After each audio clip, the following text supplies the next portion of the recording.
আসসালামু আলাইকুম। আসলে মনটা একটু খারাপ, এর কারণ হচ্ছে গত 5 তারিখে আমাদের বাংলাদেশে এই ঘুষ দুর্নীতিবাজদের এই দেশ থেকে তাড়িয়ে দেওয়া হচ্ছে, তারা পলিয়ে গিয়েছে।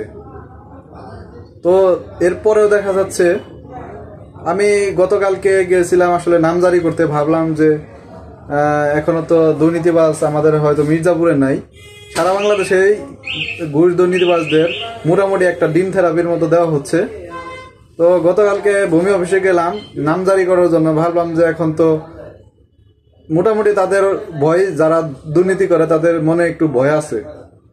তো কালকে যাওয়ার পর দেখি নামজারির জন্য গেছি, আসলে তারা খুবই ভালো ব্যবহার করছে। প্রথমে তারা এই ভূমি অফিসে যাওয়ার পরে আমি দিলাম কাগজগুলো, পরে বললাম যে ভাই আমি নামজারি করতে আসছি। তারা আসলে সুন্দরভাবে কাগজগুলো গুছিয়ে দিল। গুছানোর পরে কিছুক্ষণ পরে বললো ভাই একটু ভিতর আসেন। আচ্ছা, ভিতরে গেলাম, পরে বললো যে ভাই টাকা দেন। আমি তো জানি নামজারি করতে 1170 টাকা লাগে। সে আমার কাছে 8,000 টাকা চেয়ে বসলো। আমি তো হতভম্ব হয়ে দাঁড়িয়ে রইলাম। পরে বললাম ভাই আমি এত টাকা দিয়ে আসলে নামজারি করব না, আমি কিছু যদি 1170 টাকা আপনি নামজারি করেন তাহলে করেন, না হলে আমি ব্যবস্থা করব। পরে এই বলে আমি কাগজ নিয়ে চলে আসলাম। এই ফর্মটা আমার কাছ থেকে রেখে দিয়েছে, ঠিক আছে। তো আমাদের এই প্রত্যেকটা ইউনিয়নের প্রত্যেকটা ফ্যামিলির নতুন একটা জরিপ আসতেছে। এটা হচ্ছে এই জরিপের আসলে প্রত্যেকটা ফ্যামিলি দেখা যাচ্ছে যাদের নামজারি না করা আছে তাদের নামজারি করতে হবে। তো এখন দেখা যায় এই জমির জন্য যদি 1170 টাকা ফি, কুট ফি সহ 1100 টাকা হচ্ছে এই নামজারি ফি, আর 70 টাকা হচ্ছে কুট ফি। এই কুট ফি সহ 1170 টাকা তারা আমাদের কাছ থেকে অযথা এখন পর্যন্ত এই 5 তারিখের পরেও তারা দুর্নীতি করতেছে, ঘুষ নিতেছে। এখন প্রত্যেকটা ফ্যামিলির যেহেতু এই কাজটি করতে হবে, দেখা যায় একজন ওয়ারিশ সূত্রে জমি পায়, তাদের 2 ভাই এক্সাম্পল, তাদের 2 জনেরই নামে কিন্তু নামজারি করতে হবে।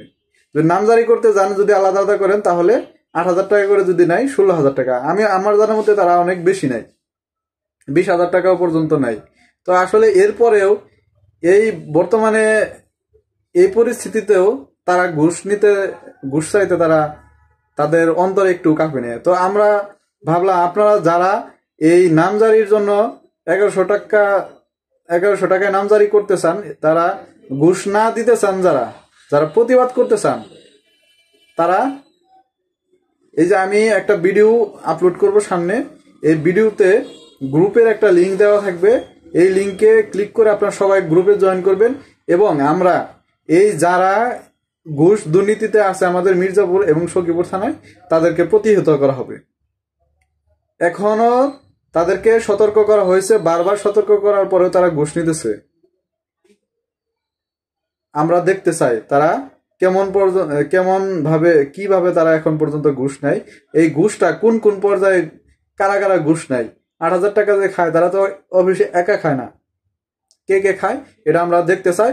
প্রয়োজনে তাদেরকে এই অফিস থেকে তাদেরকে পিটিয়ে তারা এখান থেকে আমরা তাদেরকে চাকরিচ্যুত করব। ধন্যবাদ। আসসালামু আলাইকুম।